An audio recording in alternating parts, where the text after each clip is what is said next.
হযরত আব্দুল্লাহ ইবনে ওমর রাদিয়াল্লাহু তাআলা আনহু থেকে বর্ণিত, তিনি বলেন রাসূলুল্লাহ সাল্লাল্লাহু আলাইহি ওয়াসাল্লাম বলেছেন যে শোনো, তোমরা 7টা স্থানে তোমরা নামাজ আদায় করো না। 7 স্থানে নামাজ আদায় করা নিষিদ্ধ। কয় স্থান? 7টা স্থান।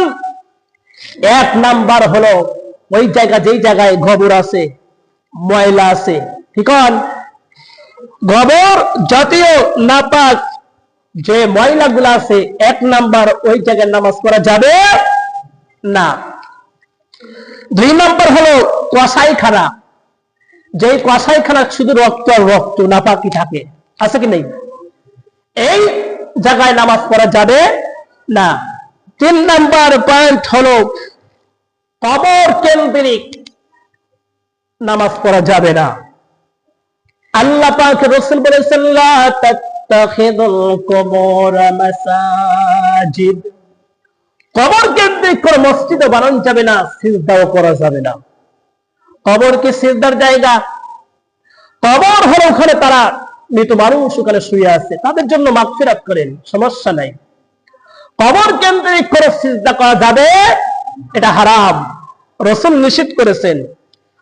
আর 4 নাম্বার হলে রাস্তার মাঝে, পথের মাঝে মানুষ চলাচল করতেছে, আপনি যদি মনে করেন পীর সাহেব দেখান যে আমি মানুষকে দেখাবো, পথের মাঝে ইলা জিহাতিল কাবাতিশ শরীফাত আল্লাহু আকবার বলে নামাজ পড়লেন, আল্লাহ রাসূল বলেছেন নিষিদ্ধ।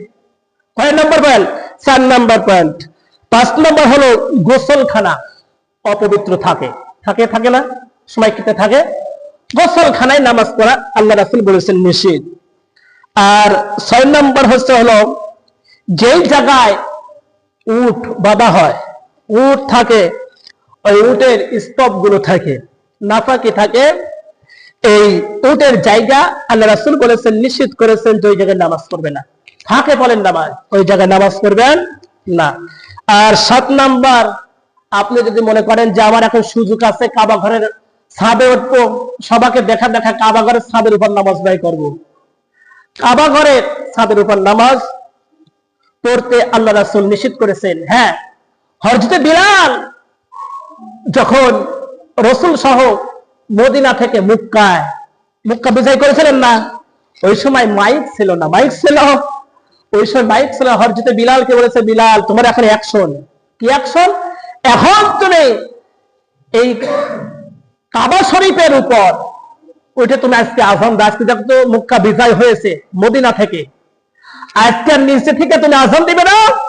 হযরত বিলালকে ওই সময় রাসূলুল্লাহ সাল্লাল্লাহু আলাইহি ওয়াসাল্লাম যখন বললেন,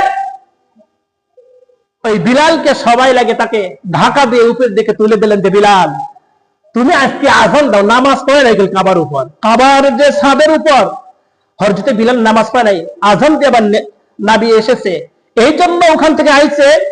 আসার পর যাতে এই হযরত বিলালের আযানটা যাতে সমস্ত কাবা শরীফের এই মক্কার মানুষেরা আশেপাশে সবাই শুনতে পারে, এই জন্য আল্লাহ রাসূল বললেন যে বিলাল তুমি আযান দিয়ে দাও।